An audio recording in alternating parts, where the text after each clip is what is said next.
మహేందర్ రెడ్డి గారు. అధ్యక్ష, ఉమ్మడి రంగారెడ్డి జిల్లాలో 94 నుంచి ఎమ్మెల్యే అయినప్పటి నుంచి చూస్తున్నాం అధ్యక్ష. ఎన్టీ రామారావు ప్రభుత్వం తర్వాత చంద్రబాబు నాయుడు గారు రంగారెడ్డి జిల్లా భూములు అమ్మి సంక్షేమ పథకాలు అభివృద్ధికి వాడుకోవడం జరుగుతున్నది. తర్వాత వైఎస్ రాజశేఖర రెడ్డి ముఖ్యమంత్రి ఉండి వారు కూడా భూములు అమ్మి సంక్షేమ పథకాలు అభివృద్ధి కార్యక్రమాలు వాడుకుంటున్నారు.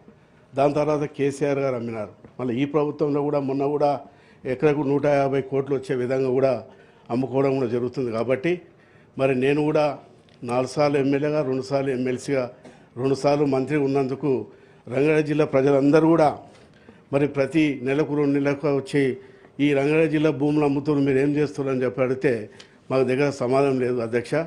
మేము అభివృద్ధి కార్యక్రమాలు చేయమనండి, ల్యాండ్ అమ్మి సంక్షేమ పథకాలు ఇవ్వమనండి. కొంత ఆ వచ్చిన ఏదైతే కోట్లాది రూపాయలు వస్తున్నాయో దాని నుంచి రంగారెడ్డి జిల్లాకు 30% ఇస్తారా, 20% ఇస్తారా, 50% ఇస్తారా, ఆ అమౌంట్ ఇచ్చి మిగతా అభివృద్ధి కార్యక్రమాలు వాడుకుంటారా, సంక్షేమ పథకాలు వాడుకుంటారో దీన్ని మీ ద్వారా మరి ప్రభుత్వాన్ని కోరుతున్నాం అధ్యక్ష. ఇది సీరియస్ ఉంటుంది అధ్యక్ష.